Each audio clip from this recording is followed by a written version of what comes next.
हाय, क्या है? कौन हो तुम लोग? भाई साहब, हम मुसीबत में फंस गए। देखिए ना, इन्हें चोट भी लग गई। हमारी मदद कर दीजिए प्लीज। अरे लेकिन तुम लोग हो कौन? एक्चुअली वक्त के मारे शादी में जा रहे थे कि गाड़ी खराब हो गई और ऊपर से चोट भी लगी मुझे। क्या मदद कर सकता हूँ? एक फोन करना था, मेरे मोबाइल की बैटरी चली गई। सुबह जल्दी में चार्ज नहीं कर पाया ना, इसलिए एक फोन प्लीज प्लीज। भाई साहब, प्लीज हमारी मदद कर दीजिए। एक फोन करने दीजिए प्लीज। ठीक है, अंदर आ जाओ। Thank you. घर में फर्स्ट एड बॉक्स है क्या? थोड़ा पट्टी बांध देते तो। हाँ, बैठिए, सब मिलेगा, बैठिए। Okay, thank you. यस। ओह, ये आपके पास पेन किलर है क्या? बहुत पेन हो रहा है। हाँ, वो भी मिलेगा। लीजिए, पहले आप पानी पीजिए। हाँ, या मैं अपना मोबाइल और फर्स्ट एड बॉक्स लेकर आता हूँ, ठीक है? या।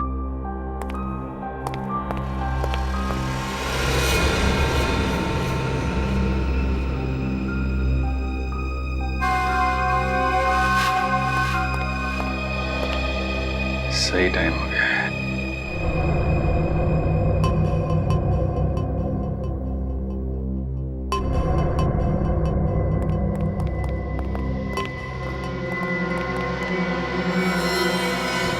अरे ये बंदूक क्यों?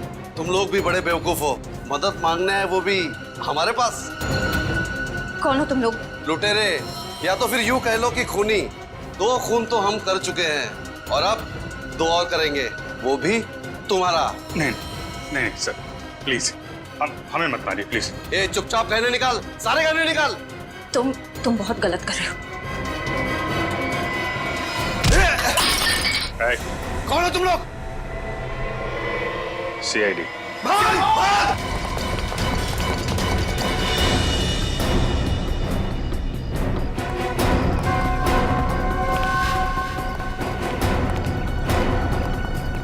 सीआईडी के सामने से भागना इतना आसान नहीं, वो भी 2-2 खून करके। माफ कर दीजिए साहब, हमें साहब, प्लीज साहब माफ कर दीजिए। माफी के लायक तुमने काम ही नहीं किया है जो तुम्हें माफ कर दिया जाए। तुम तीनों के खिलाफ बहुत सारे सबूत है हमारे पास। लक्षिता और इंद्राणी का खून किया तुम लोगों ने। चलो, टाइम पूरा हो गया तुम्हारा, निकलो। सर,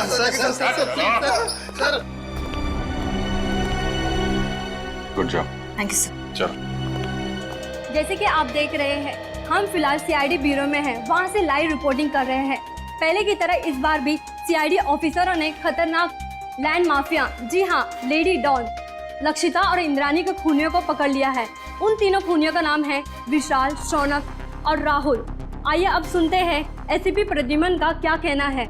लक्षिता और इंद्राणी, इन दोनों के खूनी पकड़े गए हैं और उन्होंने अपना गुनाह कबूल भी किया है।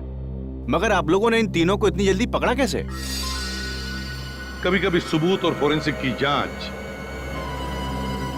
जब सही दिशा में हो तो खूनी को पकड़ने में ज्यादा देर नहीं लगती। सर, ये तो बहुत हाई प्रोफाइल केस है। इसमें 2 माफिया डॉन्स का मर्डर हुआ है। क्या आपको किसी प्रकार का प्रेशर फेस करना पड़ा? हाँ, कभी कभी प्रेशर तो होता ही है, मगर हमने सबूत भी ऐसे इकट्ठे किए कि उन्हें हम फांसी तक पहुंचा ही देंगे।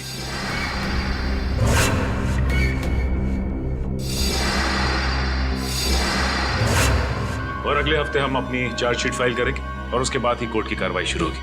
ठीक है, थैंक यू वेरी मच। अब जा सकते हैं।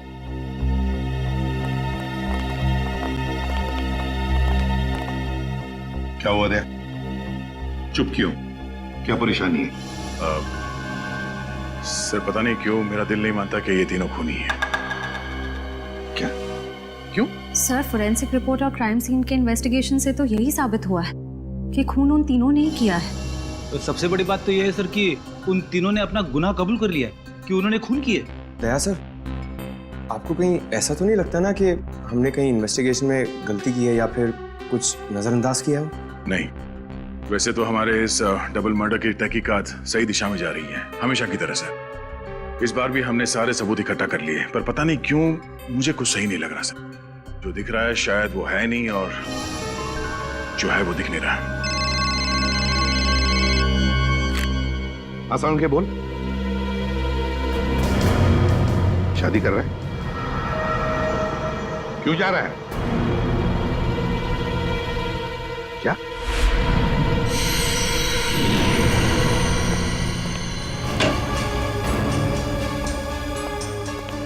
वो क्या रहा है? हाँ?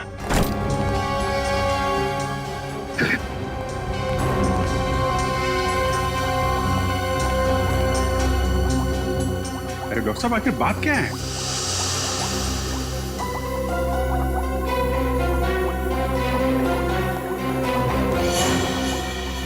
सालों के साथ छुट्टी पर जा रहे हैं और वापस कब लौटेंगे कुछ नहीं पता। क्या? छुट्टी पर जा रहे हैं? तू छुट्टी ले कैसे सकता है? हाँ? अरे यार, इसमें इतना हाइपर होने की क्या जरूरत है? हाँ? मैं छुट्टी पे जा रहा हूँ क्योंकि मेरी तबीयत ठीक नहीं है और मैं अपने घर जा रहा हूँ छुट्टियां लेकर के। किसी दूसरी दुनिया में नहीं जा रहा हूँ, क्योंकि मुझे इस लैब में ये इन लाशों से, इस केमिकल सेक्शन से मेरी तबीयत खराब होती है। मैं थोड़े दिन आराम करना चाहता हूँ, बस इतनी सी बात है।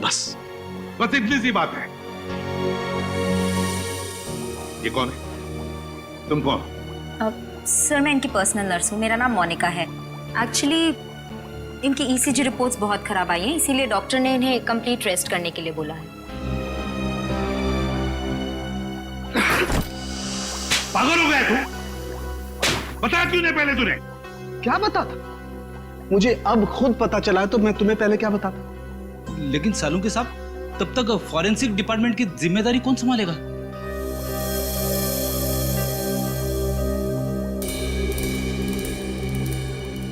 रेडी है, मुझे नहीं पता है। बॉस, किसी दूसरे फॉरेंसिक एक्सपर्ट को बुला लो। मैं कुछ दिन के लिए आराम करना चाहता हूं। मुझसे अब कुछ नहीं हो सकता है और मुझे नहीं मालूम मैं कब वापस लौटूंगा। Thank you.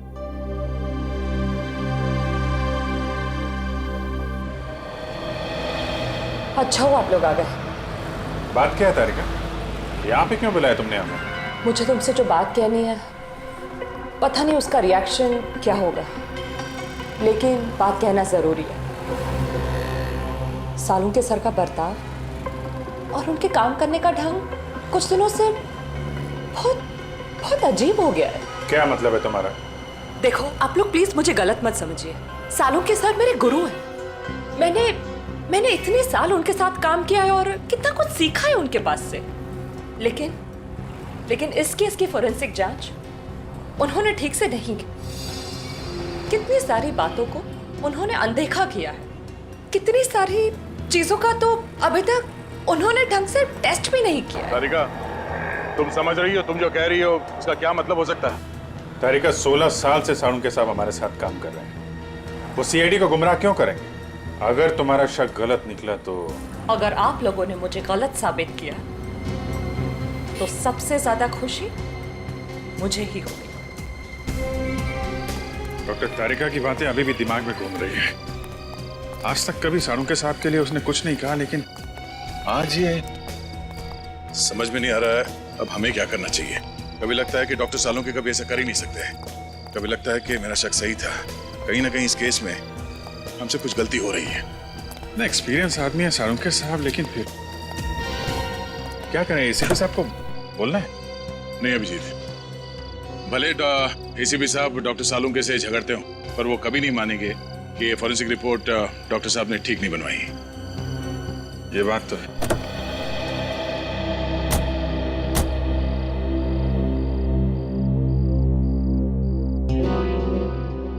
ये क्या है? मैं देख लूं।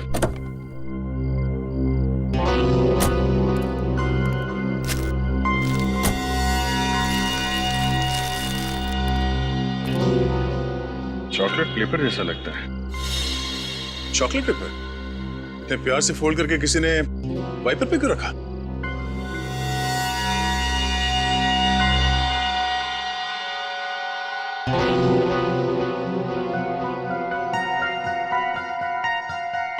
कुछ लिखा हुआ है इसमें। कहीं कोई मैसेज तो नहीं? हो सकता है, पर क्या है पढ़ने में आ नहीं रहा। चल के देख।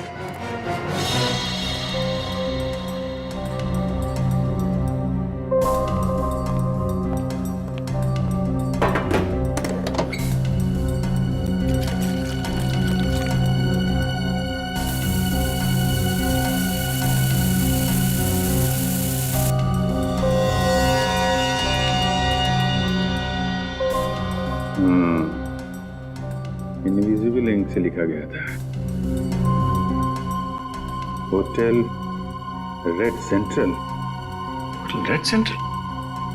लक्षिता और इंद्राणी की काम वाली सकूबाई ने भी होटल रेड सेंट्रल का ही नाम लिया था। लक्षिता मैडम और इंद्राणी मैडम 10 सितंबर को रेड सेंटर होटल में जाने वाले थे। होटल रेड सेंट्रल 111 10/9 111 10/9 10/9 मतलब 10 सितंबर, और 111 इस होटल का रूम नंबर हो सकता है। 10 सितंबर को लक्षिता और इंद्राणी का खून हुआ था। कहीं इस होटल रेड सेंट्रल के कमरा नंबर 111 का इस डबल मर्डर केस से कोई संबंध तो नहीं है? हो सकता है दया, इसका पता लगाना पड़ेगा।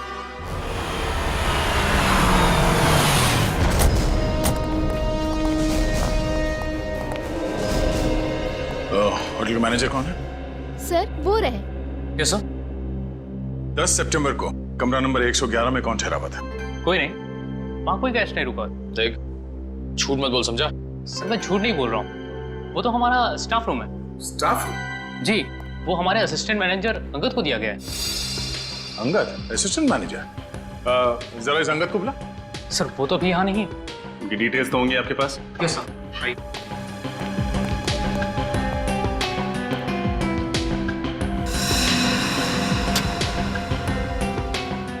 ये अंगद इस वक्त कहाँ होगा, कुछ मालूम है? नहीं सर, अंगद सर अचानक कहीं चले गए हैं। अचानक कहीं चले गए?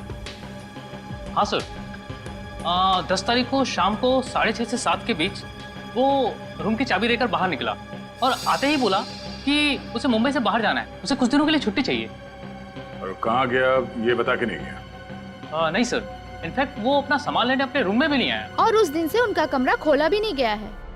तो आप खोलिए, हमें कमरा नंबर 111 की तलाशी लेनी है। पूरी राहुल, विशाल और शौनक, इन तीनों के खिलाफ चार्जशीट फाइल करने से पहले सब कुछ अच्छी तरह से दोबारा चेक करो। फोरेंसिक रिपोर्ट, गवाहों के बयान और फिर उन तीनों की स्टेटमेंट भी, जिसमें उन्होंने कबूल किया कि ये खून उन्होंने ही किए। हाँ सर, मैंने सारे पेपर्स इकट्ठे कर लिए। देखा सर, वो सर दया का फोन आया था, थोड़ा लेट आ रहा है, कह रहा था कुछ जरूरी काम निपटाने उसे। अब इससे एक बात समझ में नहीं आ रही है, आज इतने सालों से हम लोग एक साथ काम कर रहे हैं, लेकिन किसी भी इन्वेस्टिगेशन में दो राय नहीं हुए।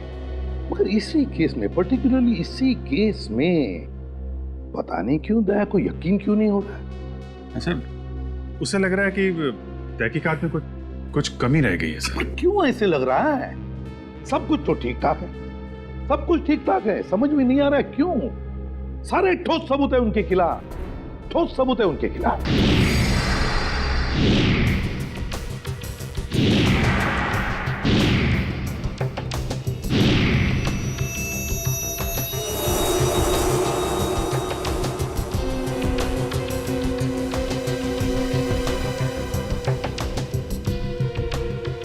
सर, लक्षिता को माथे पे गोली मारी गई है और इंद्राणी को गले पे।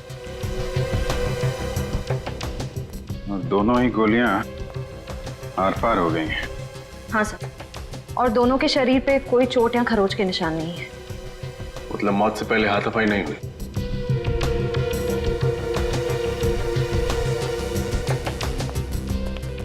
जब इन दोनों की मौत हुई तुम कहाँ थे? साहब, आगे नाके पे पान की दुकान है, मैं वही पान खाने गया था साहब। ड्यूटी छोड़कर पान की दुकान के चक्कर लगाते हो? सब मेरी गलती है साहब। मैं जब वापस लौटा तो देखा वो तीनों खूनी भाग रहे थे साहब। तुमने खूनियों को भागते हुए देखा? हाँ साहब, लक्षिता मैडम और इंद्राणी मैडम के दुश्मन थे साहब, उनके हाथ में बंदूक भी थी साहब। कौन है दुश्मन उनका? सर वो विशाल, शौनक और राहुल।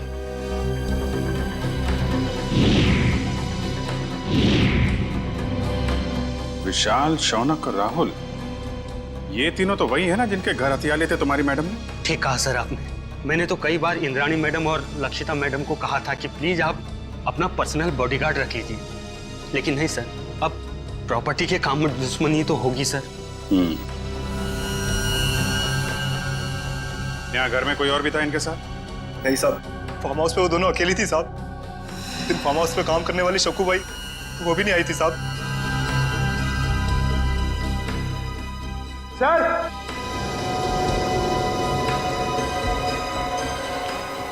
हाँ पंकज, सर ये देखिए, यहाँ पे ये खून है और जूते जैसा कोई निशान बनाया हुआ वहाँ पे। शायद खूनी का हो सकता है, लेकिन फिर खून यहाँ पर कैसे है? हाँ सर, जब खूनी ने लक्षिता और इंद्राणी पे गोली चलाई तो वो लोग सोफे के आसपास बैठे हुए थे, तो खून वहां होना चाहिए था। खून यहाँ पे कैसे आया? ठीक है ना, लेकिन ये भी हो सकता है कि उनको गोली मारने के बाद खूनी यहाँ से भाग रहे हो और कोई सीढ़ी पे लड़खड़ा के गिर गया, चोट लग गई और खून निकल आया। सही हो सकता है। पंकज, ये दीवार पे जितने भी बुलेट्स हैं सबको निकालो और फॉरेंसिक लैब भेज दो। सर फिर तो बैलिस्टिक रिपोर्ट से पता चल जाएगा कि लक्षिता और इंद्राणी पे यही गोलियां चली थी यानी। करेक्ट। और उंगलियों के निशान और खून की जांच से यह भी पता चल जाएगा कि वो खून विशाल, शौनक और राहुल में से किसका है। एक काम करो, जितने भी आई विटनेस हैं सबके स्टेटमेंट लो और तुषार से साइन करा लो। सर। रजत, सक्कू भाई को बुलवाओ, पूछताछ करो उससे। सचिन, विशाल, शौनक और राहुल तीनों की फोटोग्राफ सारे पुलिस स्टेशन में भेजो, सारे मोबाइल वैन और चेक नाके पे भी भेजो। तीनों बच के जाने नहीं चाहिए। सक्कू भाई, मैं तुमसे कुछ सवाल पूछूंगा, सब सच सच बताना। साहब, सक्कू भाई कभी झूठ नहीं बोलती। अच्छी बात है। आज तुमने लक्षिता मैडम और इंद्राणी मैडम के बर्ताव में कुछ अजीब पाया था? नहीं साहब।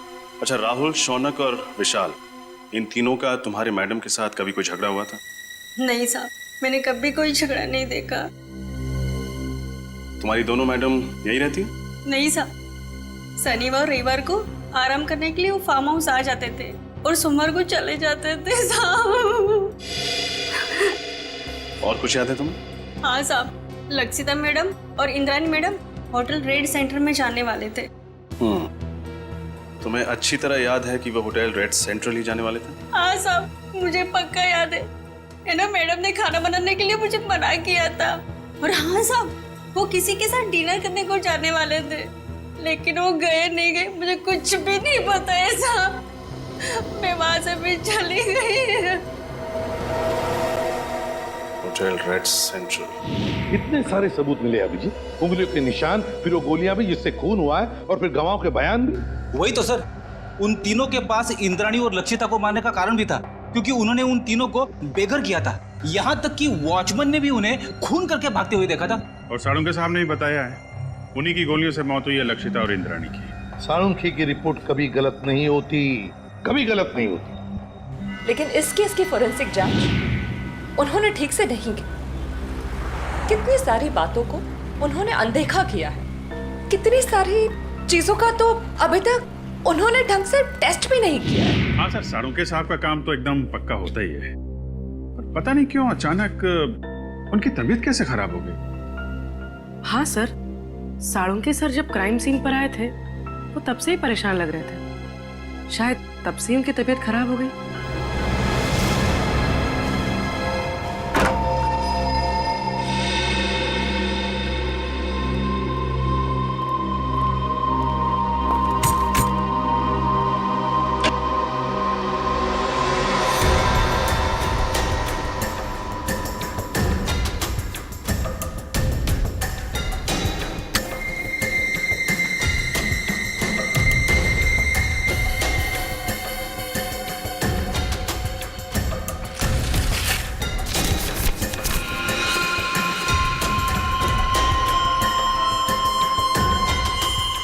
ये तो ब्लड सैंपल कलेक्ट करने की बॉटल है।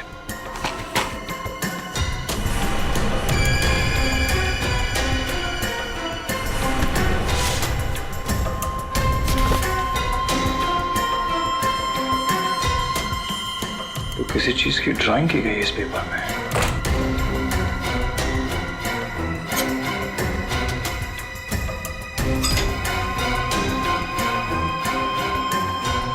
उंगलियों के निशान।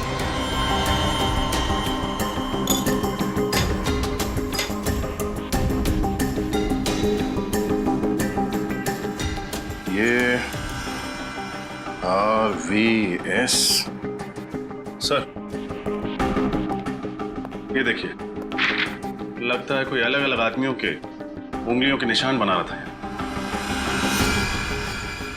मैनेजर साहब, क्या इस कमरे में अंदर के अलावा कोई और भी है? नहीं सर, वही रहता था।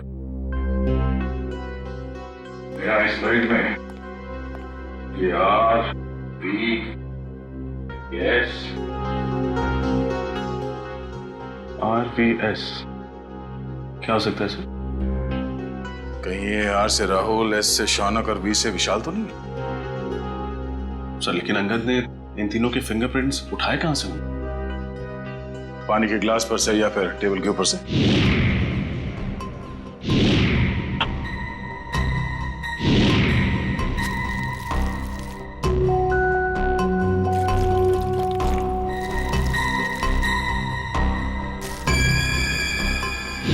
सर ये देखिए सर, इस पेपर पे कुछ ड्राइंग बनाए गए हैं और ये ब्लड सैंपल की बोतल मिली है सर। तो लगता है इंद्रानी और लक्षिता के मर्डर में इस संगत का हाथ है सर। ये काम करो, ये सारे सबूत और ये ब्लड स्लाइड्स इसे डॉक्टर तारिका के पास भेज दो। हमें इस अंगद को जल्द से जल्द ढूंढना होगा, बहुत बड़ा हाथ है उसका इस केस में।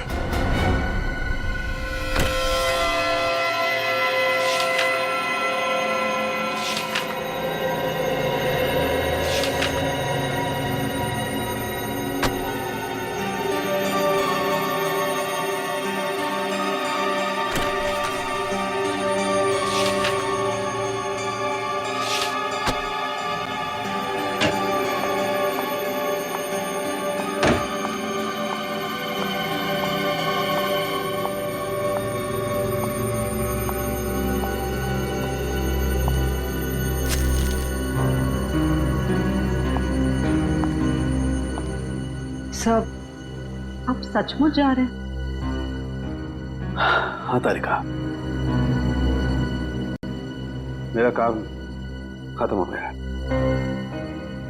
और अब ये forensic lab, chemical section, evidence room, इन सब की चाबी तुम संभालो।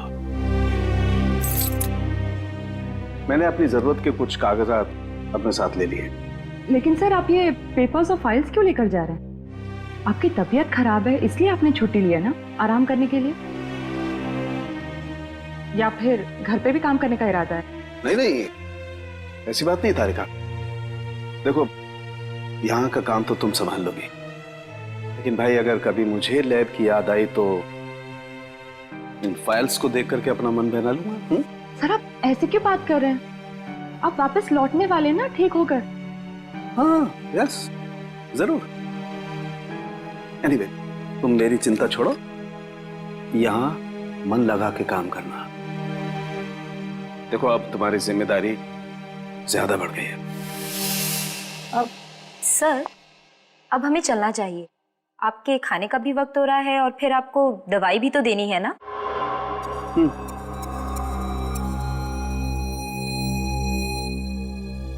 ओके तारिका।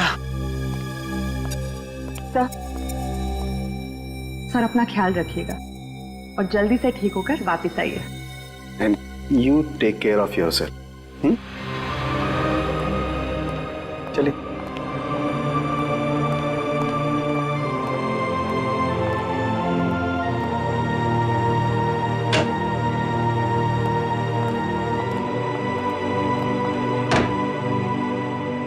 अंगद के कमरे से मिले सबूतों की जांच शुरू करनी पड़ेगी।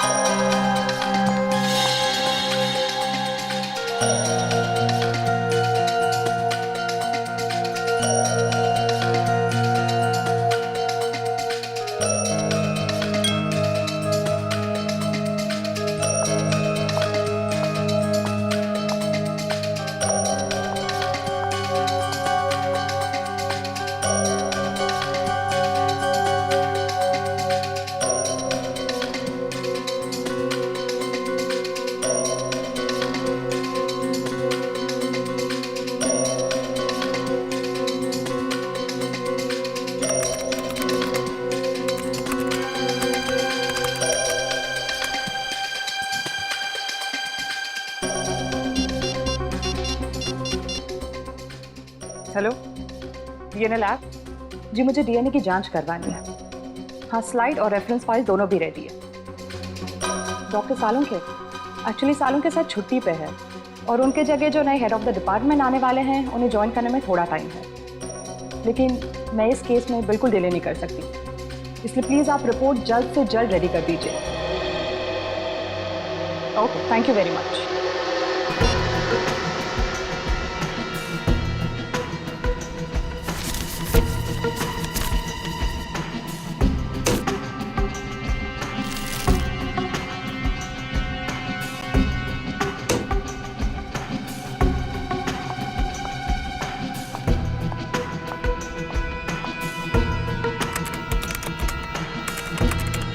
ओह गॉड, ये कैसे हो सकता है?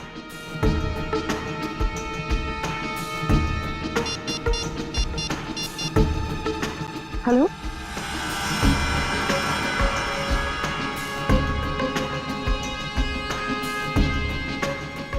क्या आपको पूरा यकीन है कि वो खून उन्हीं का है? न जाने डॉक्टर तारिका को आप क्या पता चला है। जब उनका फोन आया था तो काफी परेशान लग रही थी। कोई तो बड़ी बात होगी अभिजीत। मुझे लगता है लक्षिता और इंद्राणी के मर्डर केस को रीओपन करना चाहिए और नए सिरे से तहकीकात करनी चाहिए। हमारा शक सही निकला। फिंगरप्रिंट और डीएनए रिपोर्ट।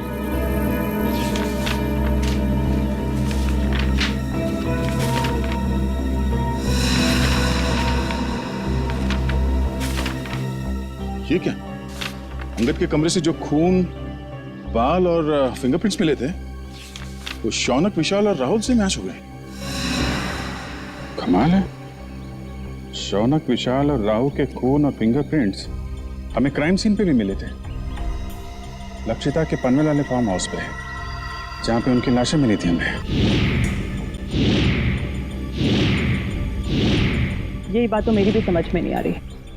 अगर विशाल, शौनक और राहुल ने उन दोनों औरतों को उनके पनवेल वाले फार्म हाउस में मारा है, तो फिर उनके बाल, खून और फिंगरप्रिंट्स होटल रेड सेंट्रल के किसी स्टाफ रूम में कैसे आ गए? सर, राहुल, विशाल और मैं, हम तीनों हमारे गैर कानूनी सौदे के लिए होटल रेड सेंट्रल जाया करते थे। लेकिन सर, मैं कसम खा के कहता हूँ कि हम तीनों अंगद से कभी नहीं मिले। सर, मुझे तो ये भी नहीं पता कि मेरे उंगलियों के निशान अंगद के कमरे में आए कैसे।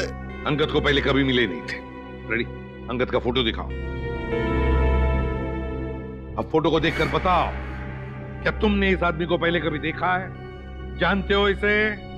ये अंगद है, असिस्टेंट मैनेजर था रेड सेंट्रल होटल का। नहीं सर, हो सकता है कि आते जाते देख लिया हो, लेकिन सर मेरी इससे कभी कोई बातचीत नहीं हुई सर। हो सकता है तुम्हारे साथी विशाल और राहुल अंगद को जानते हो? नहीं सर, मैं दावे के साथ कह सकता हूँ कि राहुल और विशाल भी अंगद के लिए अजनबी है। शौनक, इस छोटी सी बोतल में हमें तुम्हारा खून मिला था। मेरा खून? हाँ, ये भी अंगद के होटल के कमरे से मिला था हमें। तुम्हारा ये खून वहां अंगद के कमरे में कैसे आया? मुझे नहीं पता सर। क्या पिछले 8-10 दिन में तुम्हें कोई चोट लगी थी जिसके कारण बहुत ज्यादा खून बहा? नहीं सर, ऐसा तो कुछ भी नहीं हुआ। तो फिर तुम्हारा एक खून इस बोतल में कैसे आया है? सर, कुछ दिन पहले मुझे एक एलर्जी अटैक आया था। उसका ब्लड टेस्ट कराने के लिए मैं हॉस्पिटल गया था। तो हो सकता है कि... कौन सा hospital? Sir, paradise health care hospital. Paradise health care hospital? हाँ हाँ सर। उस पैथोलॉजिस्ट का नाम पता है तुम्हें जिसने तुम्हारा खून लिया था? सर, नाम तो नहीं पता, लेकिन सर वो दिखने में थोड़ी सी सावली थी, बाल उसके घुंघराले थे। सर, वो हॉस्पिटल की जूनियर पैथोलॉजिस्ट थी सर। सर, मुझे तो लगता है कि शौनक और उसके साथियों ने ही लक्षिता और इंद्राणी का खून किया है और ये सब ड्रामा कर रहा है, नाटक कर रहा है। इसे ले जाओ, जाओ। चलो सर, जब से ये केस रीओपन हुआ है तब से और उलझता जा रहा है। पहले किसी ने मेरी गाड़ी में उस चॉकलेट के पेपर पे होटल रेड सेंटर लिखा और उसी होटल के कमरे से ये अंगद गायब हो गया और उसके कमरे में से इन तीनों के बाल, फिंगरप्रिंट्स और खून मिले। और सर और क्या? सर समझ में नहीं आ रहा कैसे कहूं, आपको मेरी बात का यकीन होगा या नहीं। यकीन करूंगा या नहीं? साफ साफ बताओ दया। सर वो डॉक्टर तारिका को डॉक्टर सालुंके के बर्ताव पे कुछ परेशानी है सर। उसे लगता है कि पोस्टमार्टम और फॉरेंसिक जांच के दौरान वो कुछ परेशान से थे और उन्होंने ये सारे टेस्ट जल्दबाजी में किए थे। तुम सालुंके पर शक कर रहे हो दया? सर कुछ बात तो जरूर है। साफ साफ बताओ दया, बताओ बात क्या है? सर मुझे लगता है कि सेहत का तो सिर्फ बहाना है। क्या मतलब? सर मतलब डॉक्टर सालुंके का लैब में ना आने की असली वजह कहीं ये लक्षिता और इंद्रानी के डबल मर्डर केस तो नहीं है? अगर ये बात है दया तो सालुंके से मिलना पड़ेगा।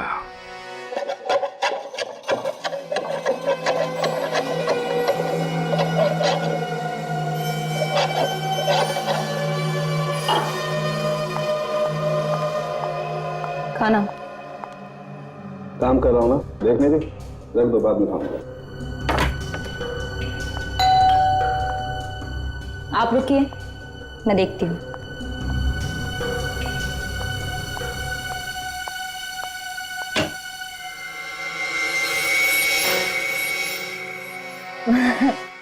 सर आप आइए ना प्लीज। अरे प्रद्युमन, दया, अरे आप सब लोग यहाँ? हाँ, तू इतना चौंक क्यों गया हमें देखकर?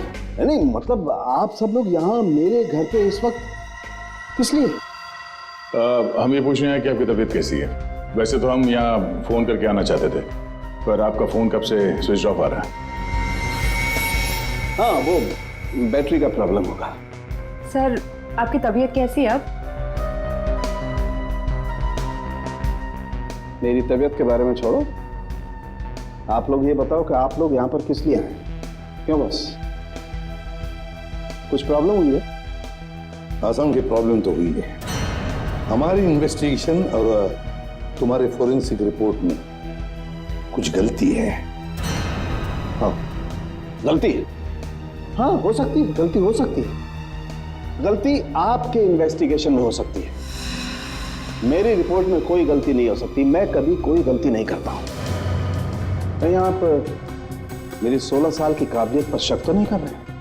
सर प्लीज आप नाराज मत होइए, हमें बस लगा कि आपकी तबीयत खराब थी तो शायद गलती से आपसे कुछ चीजें नजरअंदाज हो गई हो, गलती से। डॉक्टर साहब, हम ये नहीं कह रहे कि आपने जानबूझ के कोई गलती की है। हमें बस इस बात की फिक्र है कि किसी बेगुनाह को सजा ना हो जाए। बेगुनाह को सजा नहीं होनी चाहिए। बेवकूफ नजर आता हूं मैं? मेरी शक्ल पर लिखा है कि मैं बेवकूफ हूं? क्या मतलब क्या आपका? 16 साल के बाद आप लोग मेरी काबिलियत पर, मेरी ईमानदारी पर शक कर रहे हैं। 16 साल मैंने ईमानदारी से काम किया और अब आप लोग घुमा घुमा करके ये कहना चाहते हैं कि सालुंके बेवकूफ है। इतना गुस्सा क्यों हो रहा है? हा?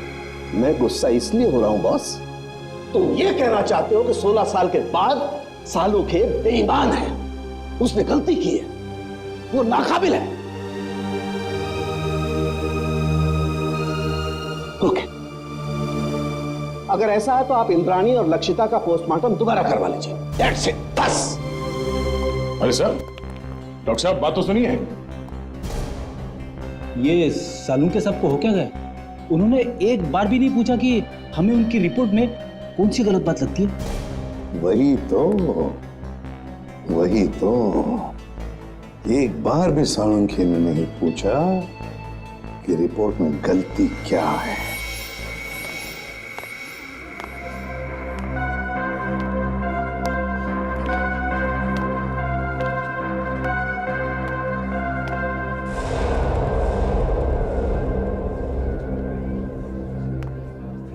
भाई साहब, हाँ? ये स्लिप देखकर बताइए।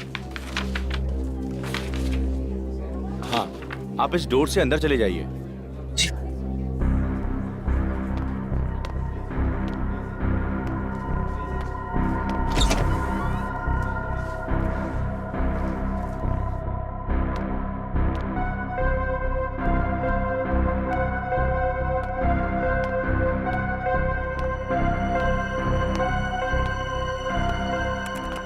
मैडम, ये आप उस कुर्सी पे बैठ जाइए। ठीक है।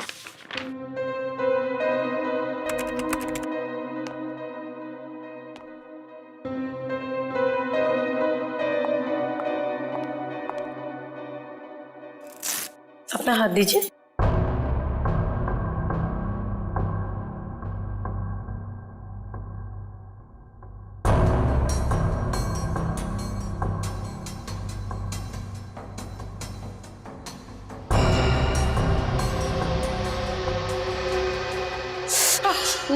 मुझे बहुत डर लग रहा है।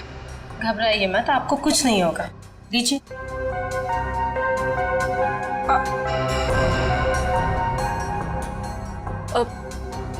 मेरा एक दोस्त है, मुझे उसकी ब्लड रिपोर्ट पिकअप करनी है, तो मुझे उसकी रिपोर्ट मिलेगी? पेमेंट स्लिप है आपके पास? स्लिप तो नहीं लाई हूँ, लेकिन उसकी रिपोर्ट्स बहुत अर्जेंट है। वो बीमार है तो आ नहीं सकता। उसका नाम शौनक है। ठीक है, मैं चेक करके आपको बताती हूँ। लेकिन मैंने तो किसी शौनक की रिपोर्ट नहीं देखी, और अगर होती तो रिकॉर्ड में होती। आप यहीं पे रुकिए, मैं देख के बताती हूँ।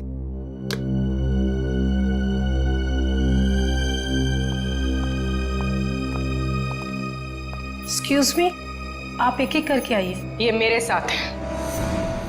आपके साथ है तो आप इन्हें कहिए कि बाहर इंतजार करें। सीआईडी किसी का इंतजार नहीं करती। सीआईडी? शौनक की रिपोर्ट कहाँ है? जल्दी बताओ।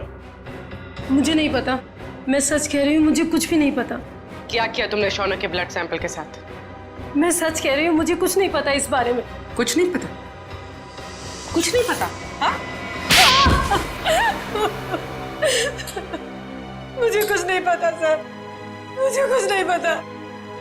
मैं सच कह रही हूँ, मुझे कुछ नहीं पता। हमें पता है। ये रहा वो ब्लड सैंपल। जब तुमने शौनक का ब्लड टेस्ट किया ही नहीं, तो उसकी रिपोर्ट कहां से बनती? अब बताओ, किसके कहने पे किया है तुमने ये सब? नाम बताओगी या एक और थप्पड़ खाना है? नहीं, अंगद नाम है उसका। अंगद? हाँ, वो मेरे कॉलेज का फ्रेंड है। उसी ने मुझे ये सब करने के लिए कहा था। ये अंगद है कहाँ? मुझे कुछ नहीं पता, मैं सच कह रही हूँ, मुझे कुछ नहीं पता। अंगद ने तुम्हें बताया था कि उसे शौनक का खून किस लिए चाहिए? नहीं, लेकिन मैंने उसे फोन पे बात करते हुए सुना था। वो किसी से कह रहा था कि गाड़ी मोड़ वाली बेकरी के पास ले आओ। मैंने दोस्त समझ के उसका काम कर दिया और बिल्कुल भी सीरियसली नहीं लिया। बाद में मुझे भी शक हुआ कि वो इस खून का कुछ गलत इस्तेमाल करने वाला है। मैं सच कह रही हूँ। अंगद ने शौनक के खून का इस्तेमाल तो किया, लेकिन क्यों? तारिका, राहुल, विशाल और शौनक, ये तीनों खूनी अंगद को जानते तक नहीं थे। फिर भी उनके उंगलियों के निशान उसके होटल के कमरे में मिले। इसका मतलब है फोरेंसिक इन्वेस्टिगेशन में कोई ना कोई गलती हुई है। बस दोबारा पोस्टमार्टम करना पड़ेगा। आप क्या कह रहे हैं एसीपी सर? डॉक्टर सालुंके ने तो बस गुस्से में दोबारा पोस्टमार्टम के बारे में कहा था, क्योंकि उन्हें लगा कि हम सब उन पर शक कर रहे हैं। तो शक की वजह है हमारे पास तारिका, शक की वजह है। बस पोस्टमार्टम करना पड़ेगा। लेकिन सर, डॉक्टर सालुंके के बिना मेरा दोबारा पोस्टमार्टम करना सही होगा? तुम अकेली नहीं हो तारिका। दिल्ली ब्रांच से एक बहुत बड़े फॉरेंसिक एक्सपर्ट आ रहे हैं। जब तक डॉक्टर सालुंके काम पर वापस नहीं आ जाते, doctor Sameer he head of department की जिम्मेदारी संभालेंगे। मैं आ गया हूं सर। आइए आइए doctor Sameer, welcome. Thank you sir. Doctor Sameer, ये है डॉक्टर तारिका। इस केस में आपको इनके साथ ही काम करना है। Hello doctor. Hello doctor Sameer, आपके बारे में मैंने बहुत सुना है। आपको तो जीनियस कहा जाता है। नो डॉक्टर तारिका, रियल जीनियस डॉक्टर सालुंके हैं, जिनके साथ तुम इतने सालों से काम करती आई हो। ये तो मेरी खुशनसीबी है कि उनकी जगह मैं यहाँ कुछ दिन काम करूंगा। Sir, I am little confused. मेरी समझ में नहीं आ रहा है कि ये दोबारा पोस्टमार्टम की जरूरत क्यों? डॉक्टर समीर, ये फैसला क्यों किया, यह आपको पोस्टमार्टम करने पर ही पता चलेगा। ठीक है सर, फिर मैं अपना काम आज से ही शुरू करता हूँ प्लीज। बिकॉज दोबारा पोस्टमार्टम करना ज्यादा मुश्किल है, ज्यादा वक्त लगता है उसमें। Thank you sir, nice meeting you. Can be doctor. Sir, Angad के कमरे में से हमें जो फटे हुए कागज के टुकड़े मिले थे, उन टुकड़ों को मैंने जोड़ दिया है। ये देखिए। ये तो एक कमरे का नक्शा है। कमरे के बीचों बीच एक सोफा है। लगता है सोफे पे दो लोग बैठे हैं और सामने टीवी देख रहे हैं। डिजाइन से तो वही लिविंग रूम लगता है जहाँ से हमें इंद्राणी और लक्षिता की लाशें मिली थी। हाँ सर, जिस वक्त उनकी मौत हुई थी उस वक्त कमरे में टीवी चल रहा था। सर, सोफे पे जो दो लोग बैठे, मुझे तो लगता है ये इंद्राणी और लक्षिता है। सर मगर लक्षिता के घर के लिविंग रूम का नक्शा अंगद के घर में क्या कर रहा है? सर, कहीं ऐसा तो नहीं कि ये नक्शा अंगद ने बनाया हो? सर, लक्षिता और इंद्राणी इन दोनों का खून 9 से 11 के बीच में हुआ था सर, और ये अंगद होटल के कमरे से 7 बजे निकल गया था। वही तो दया, इस अंगद को कैसे पता चला 7 बजे से पहले कि 9 और 11 बजे के बीच लक्षिता और इंद्राणी टीवी देखने वाले? और फिर इस कमरे का नक्शा वो भी अंगद के पास कैसे? लक्षिता के घर के कमरे का नक्शा। कुछ ना कुछ तो गड़बड़ जरूर है दया, कुछ ना कुछ तो गड़बड़ है।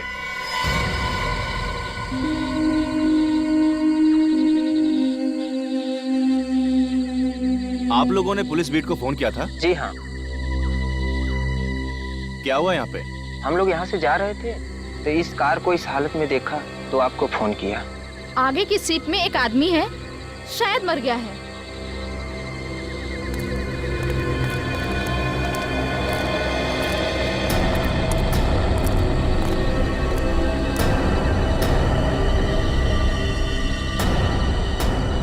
अरे ये तो वही है। For more updates, subscribe to our channel, click the show links and enjoy watching the videos.